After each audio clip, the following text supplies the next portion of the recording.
In this episode of Adventures of the Last Magi, I'm talking about Christmas of 2015, which was a crazy experience nonetheless, or one of the most memorable nonetheless. Yeah, it's because around the time, I was on a low dosage of medication, so I was pretty much talking to voices nonstop during this time period. So there's a lot that I went through that Christmas. There was this one story, right, where I guess God was being purged against, I guess you could say, the devil or Lucifer, and pretty much he was confined within the means of what he ultimately conveyed, right? Or pretty much I remember seeing this one picture online. I wasn't quite able to find it, but pretty much it stated something like that. I think it might have been a story by Van Winkle. I just wasn't able to narrow down what it was. But yeah, but pretty much it was this picture of this man with a beard, right? And this pretty much clarified what it was. Pretty much what it had said was this man basically grew his beard out so white until it turned whiter, and he wanted to die. And that's pretty much what it was like. Pretty much through God being pure, I guess what the story revolved around was that he was limited, and that he couldn't expand beyond the means of what he ultimately conveyed, you know? So then that story basically turned into an idea or an ideology behind the Legend of Zelda, where pretty much I guess he was known as an elf god for a certain point in City of Light. And I guess there's many similarities to Christianity and the Legend of Zelda. If you recall the 1986 NES version, the original Zelda, Link had a cross shield. And yeah, and then you got the Holy Trinity and the Triforce of Power. And I guess the idea behind that time period though is that, well, when I was communicating with Zelda, I do communicate with people from time to time, whether they're fictional, non-fictional, or whatever you may consider them. And yeah, I remember one time I was talking to Zelda, and I told her that it's taken in a matter of degrees of a certain understanding, right? And I guess what the Triforce once stood for was power, courage, and wisdom. I'll pretty much do that when taking a certain degree is basically put in a context as a certain level of understanding through peace, love, and understanding, you know? So, but yeah, around that time period though, I remember my brother gave me a sword.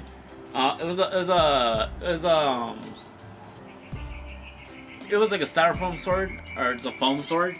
Yeah, but I remember when he gave it to me, pretty much I was going through this mad, I wouldn't quite say delusional, but some sort of imaginative state, you know? So pretty much when I received that sword, you might have seen it in Story of the Archangel David in one of my previous videos. Yeah, that was the sword I received from my brother. But pretty much what a voice had told me back then was that pretty much the more I ensnared the sword, the more it'll come into fruition, I guess you could say, as terms of being an actual weapon. And pretty much around that time period, I was doing a bunch of candlelight vigils, or kind of it's kind of funny, I kind of had my own Hanukkah, I guess you could say, where the candles lit up for 8 days when really they had 2 days of oil, you know? So yeah, so I was doing a bunch of candlelight vigils, one in my room, one in the side of the house, and yeah, I was pretty much just doing it in the name of God. And then I was doing a bunch of other rituals, and just yeah, everything was manifesting around that time. I worked in a certain way where I had to manifest a certain process through everything I was conducting, and everything was sort of relative in that sense, where it played out in that sense or motion, you know? It had to be played out in a certain manner. It's kind of I had OCD at the time, yeah, to be honest with you. So yeah, it was weird, but it lasted a short while. But I'm glad that part's over with, you know. So, but okay, well anyway, pretty much I was doing a number of rituals burnt cigarettes, lighters, and coins, which basically deal with the currency, or the chains of commands of commerce, which then led to tithing, and it was just the tuition. And ultimately, it was just taking everything into focus and basically projecting it in a matter where things are easily manifested, I'll say. Meaning, the way it's conducted, for every action has a counteraction, and that everything proceeds itself in the manner that it is accordingly taken, yeah? So that was my whole, play out on, the whole, deal with, Leviathan and Satan, and just things like that, you know? It's for every action has a counteraction, do unto others as others do to you, or, you know, just there are different underlining factors that basically state what the law is. And pretty much what the law is it's the law of attraction. I think if you look at the the pentagram, I think like what Lucifer tried turning it into was do what thou wilt and that thou shall be the whole law. That's a fucked up fucking analogy of that. That's not what the law is, you know? It's taken totally out of context. So yeah, it's just but there was this picture from Scenes of the Apocalypse, right? Or pretty much like I submitted a merit unto God, and then when I did that, pretty much that's when like things started turning the other way for me, you know, like the tables turned, like things are all of a sudden going in my favor. But the reason why like I went through all this whole process though is because I finally went into remittal, and I just like started going to fruition with whatever I was maybe been processing in the past, and yeah, it was just all coming together. Like it was just, it was that time for me basically to construct basically what I was like trying to build or build or adhere to, you know. So yeah, it's just. So I mean that was the process I went to. Like I said, I was talking to a number of gods. I was talking to Allah. And the thing about it is like many people like believe that it's like, I know in the Bible it says that God has many names, but I do think that like part of the reason why it's like why there's so many of them is because due to the collective consciousness of things, I guess you could say the present physical manifestation of God was basically broken up into pieces. And the way I reached that understanding was that pretty much Jah, which is the Rastafari God of like Jehovah or whatever, is pretty much what he did though is that he ensnared the sun, and pretty much like when that happened, that's how he became. I'm not trying to be racist here, but that's how he became black. Because pretty much like he ensnared the sun. So what pretty much that did though is that through constituency, what I honestly believe though is that when he did that though, that pretty much constitutionalized our physical being in terms of who we are as people. And yeah, it's just that's why like when you think about the way the body processes things, that's pretty much why, because it's due to the constituency of our adherency to what Jah conducted when he did Namaste. When he were Namaste the sun, or Namaste the sun. That's what I'm gonna say. So yeah, it's just But getting back to like the Triforce of Power, really when you think about it, like everything is taken in matters of like sacred geometry, right?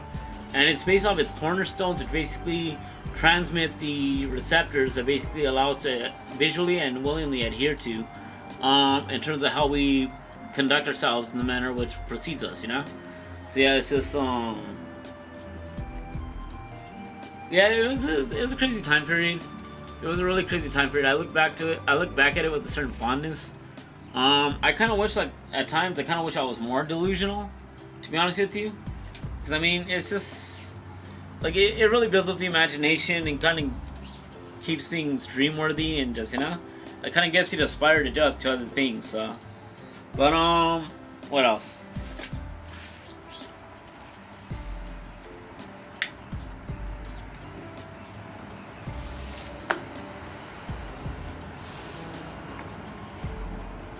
Well, around that time period, I kind of have this idea of what heaven is like, right? Or my particular heaven.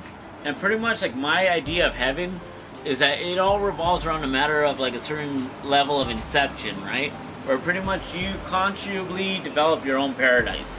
Like, with whatever the soul, spirit, heart desires, it would basically conduct it to basically manifest into, like, the present formation of what ultimately take shape in front of you, you know?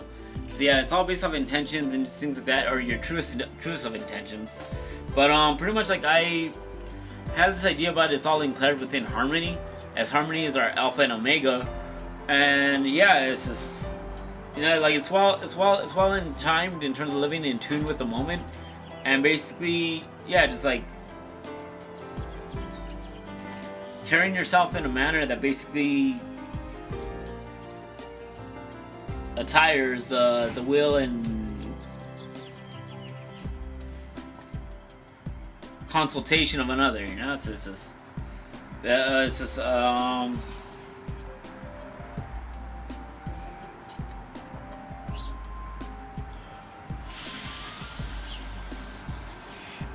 that was a crazy Christmas song.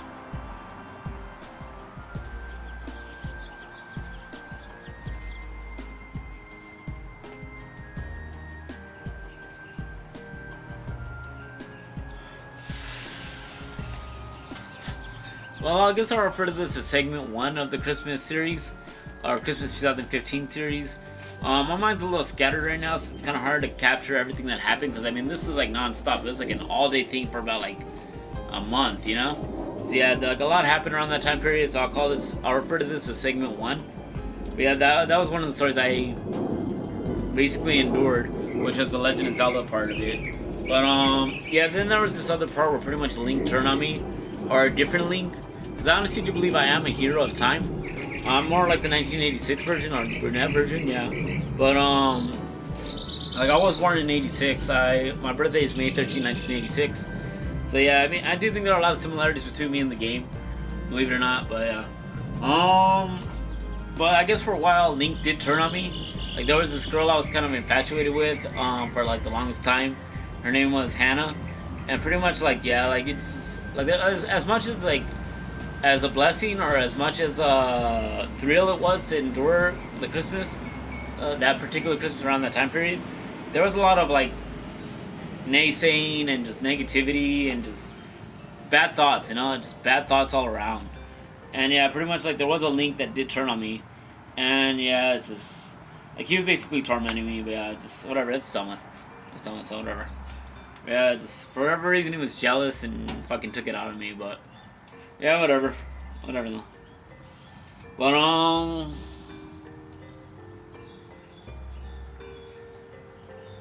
But yeah, but okay, well, going through a run through of people that I talked to around that time period, I'll just go down the list. I talked to Yahweh, Allah, Zelda, Jah,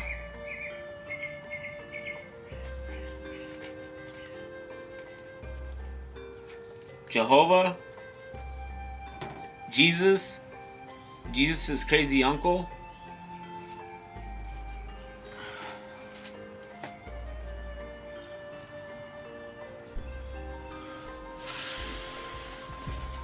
this dude named Boy, who else?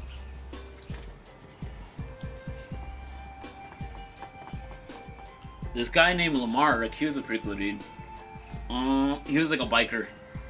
Who else? Well, like I said, there was like a long list of things. It's just, it was like over a span of like a month where I was talking to voices like non-stop, so. But yeah, but I'll consider segment 1. Hopefully you enjoyed it. I'll try editing it and just, you know, making it a little bit more, understandable. But yeah, just, yeah.